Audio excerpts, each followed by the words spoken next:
நேற்று தான் என்று நினைக்கிறேன், எந்த கட்சியும் இதை செய்யலை. திருமாவளவன் இறந்து போனவர்களோட புகைப்படங்களை எல்லாம் போட்டு ஆழ்ந்த அஞ்சலி. இது ஒரு மலிவான அரசியல். நீங்கள் ஒரு போஸ்டரை போட்டு நாங்கள் இவங்களுக்கு அஞ்சலி செலுத்திட்டோன்னு போட்டால் போதாதா? 2 வயசு குழந்தையோட ஃபோட்டோ வேணுமா? இப்போது எந்த அளவுக்கு திருமாவளவனை இறக்கி விட்டுருக்காங்கன்றது இவர் புரிந்து கொள்ள வேண்டும். ஸோ இதுதான் அரசியல். மாக்கியவல்லியும் கௌடில்யரும் உலகத்தில் உள்ள அத்தனை அரசியல் குறித்த நூல்களும் சொல்லுவது இதுதான்.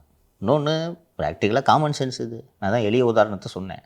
இலங்கை, பங்களாதேஷ், பாகிஸ்தான் மற்றும் சீனாவோடு இந்தியா சண்டை செய்ய முடியுமா? உலகத்தில் 2வது அதிக மக்கள் தொகை கொண்ட நாடு, மிகச்சிறந்த இராணுவங்களில் ஒரு இராணுவம் நமது இராணுவம். முடியுமா? சரி, வேறு எந்த நாடாவது முடியுமா? பாகிஸ்தான் இருக்குது, அந்த போய்ட்டு ஆப்கானிஸ்தான் இருக்குது, ஈரான் இருக்குது. நம்ம அடிக்கிறோம், ஆப்கானிஸ்தான் ஈரானை சேர்ந்து பாகிஸ்தான் அடித்து சமாளிக்க முடியுமா? இவ்வளோ தானே.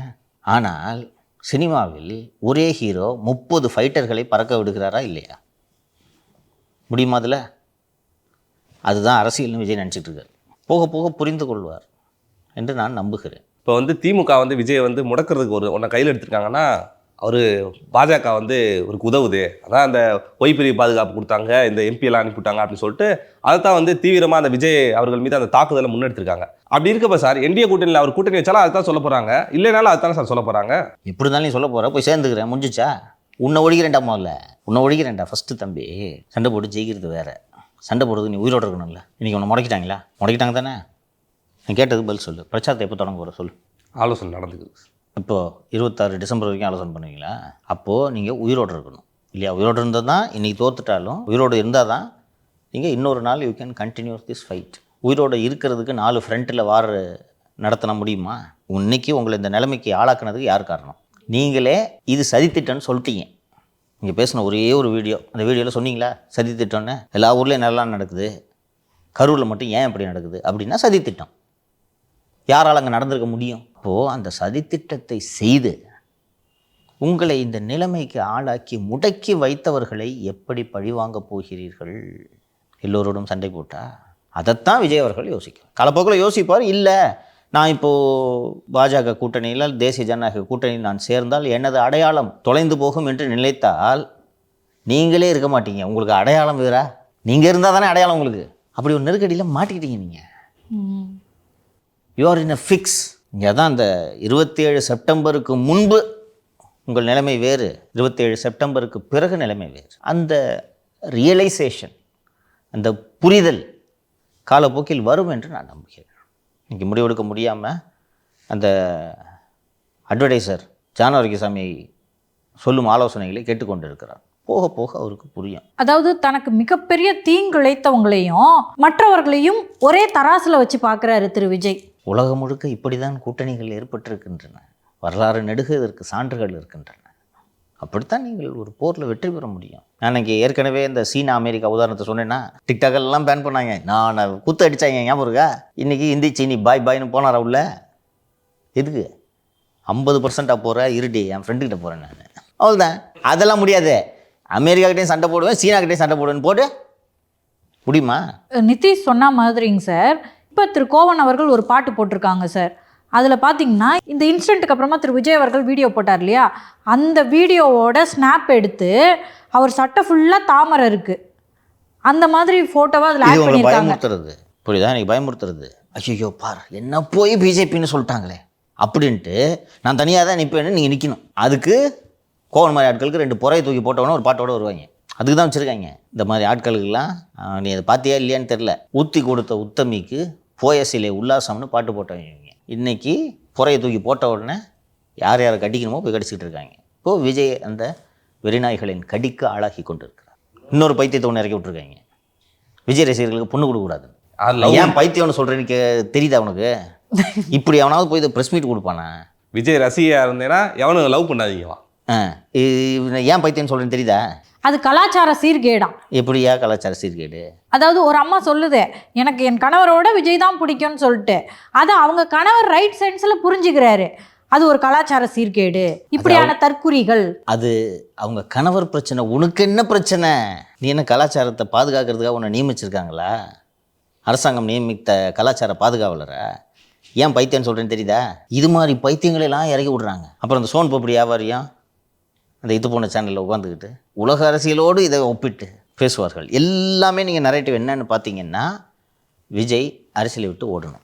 சரி, ஒருவேளை இல்லைப்பா நீ அரசியல் விட்டுலாம் போகக்கூடாது வான்னு சொல்லிட்டு இங்கே அது பிஜேபியில் கரம் கொடுக்கிறார்கள் என்று வைத்துக்கொள். அந்த நேரத்தில் ஐயோ அந்த உதவியும் எனக்கு வேண்டாம் என்று தனிமைப்பட்டு போய் நிற்க வேண்டும் என்பதுதான் இவர்கள் அத்தனை பேரின் நோக்கம். கொஞ்சம் யோசிச்சு பாரு, இந்த பைத்தியம் சொல்கிறதெல்லாம் டிவி சேனல்ஸ் பிக்கப் பண்ணுமா நார்மலாக? ஆனால் பிக்கப் இது நியூஸா? ஏன் இவ்வளோ ஒரு கிறுக்குத்தனமான பேச்சு இது? டிவியில் மெயின் ஸ்ட்ரீம் தொலைக்காட்சியில் போடக்கூடிய விஷயமா பாது? அப்போ இந்த பைத்தியம் பேசுறதை தூக்கி அதில் போடுறாங்கன்னா எவ்வளவு சிஸ்டமேட்டிக்காக வேலை செய்யுது அரசாங்கம். போடலைன்னா உங்களை அரசு கேபிள்லேருந்து தூக்கி விட்டுருவோம், அவ்வளோதான். அதாங்க சார். இப்போ நோக்கம் திரு விஜய் அவர்களுக்கு பெருசாக இருக்கும்போது இந்த மாதிரியான சின்ன நரேட்டிவ்கள்லாம் வந்து திரு விஜய் அவர்களை டிஸ்ட்ராக்ட் பண்ணக்கூடாதுன்னு நான் நினைக்கிறேன் சார். டிஸ்ட்ராக்ட் பண்ணணுன்னு அவங்க நம்புகிறாங்கன்னு நான் நினைக்கிறேன், நான் புரிஞ்சுக்கிறேன்.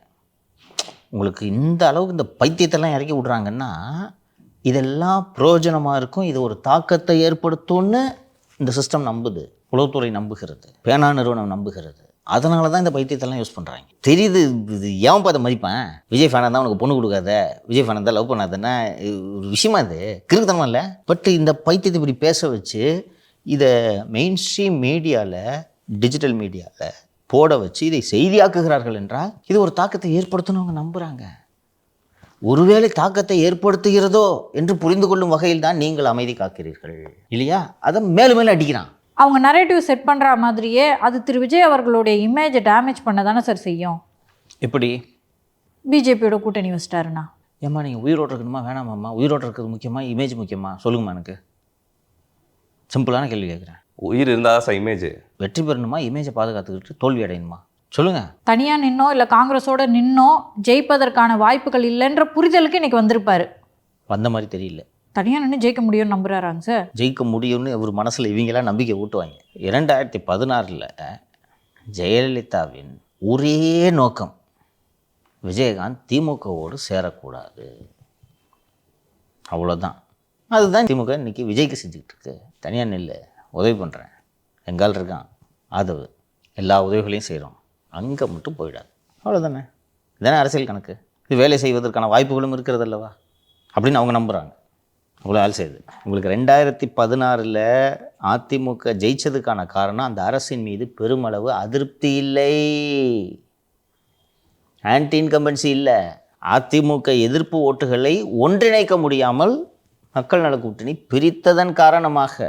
ஆனால் இன்றைக்கி நீங்கள் 21 வாங்கின ஓட்டில் பாதி கூட வாங்க போகிறது இல்லையா? அப்புறம் எங்கே நீங்கள் வாக்கு பிரித்து இது பண்ணுறது? அதனால் நடக்காது. கரூர் சம்பவத்துக்கு அப்புறம் வந்துட்டு பல கட்ட அரசியல் நகர்வுகள் நடந்துச்சு. ஏன்னா பாஜக அதிமுக வந்து தொடர்ந்து வந்து ஆதரவு தந்துட்டு இருக்கு தாவேகாவுக்கு. அப்படி இருக்கப்பயே வந்துட்டு ஃபஸ்ட்டு தடவை எல்லாத்துக்குமே வந்து அந்த ஃபஸ்ட்டு தடவை தான் ஒரு மாசு கிடைக்கும், அந்த ஒரு பெரிய ஆதரவு அப்படின்றது கிடைக்கும். செகண்ட் தடவை அது கிடைக்குமான்றது தெரியல.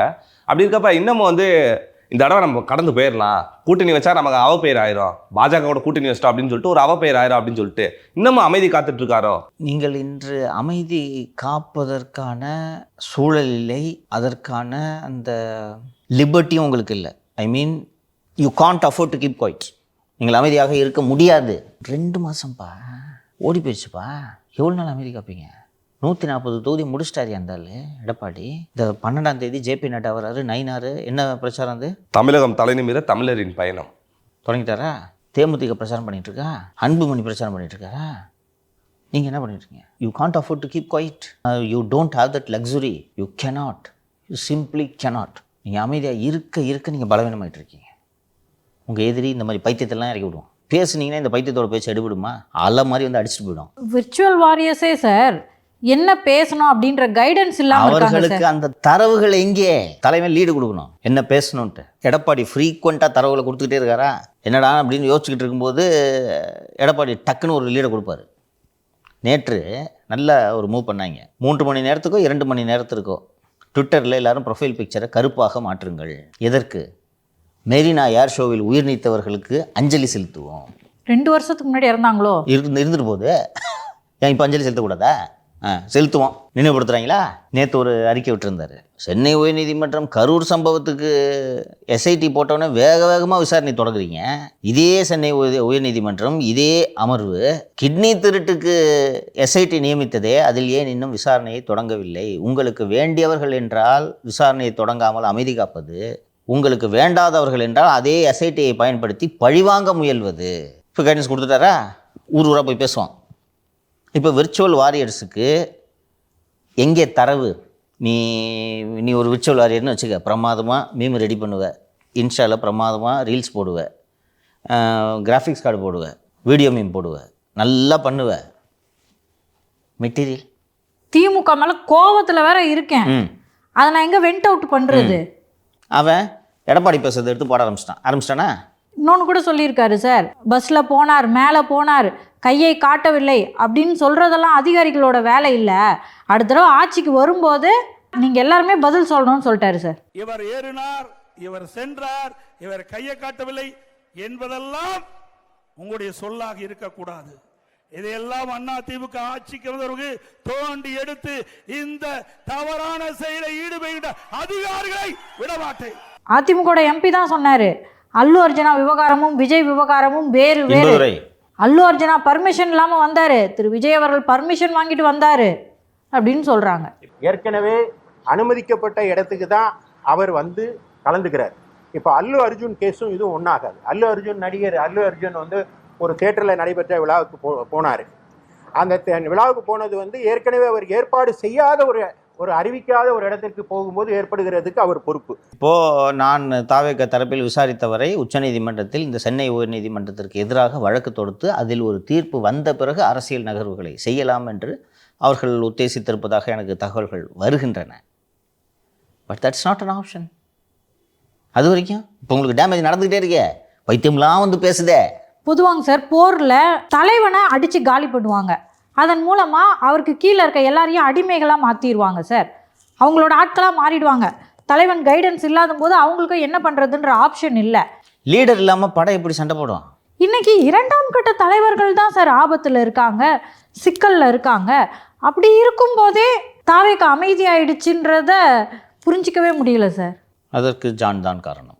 அமைதியாக இருக்கிறது தான் நல்லது ப்ரோ. பீகார் எலெக்ஷனுக்கு பிறகு பேசிக்கலாம் ப்ரோ. எதையாவது ஒன்று சொல்லு.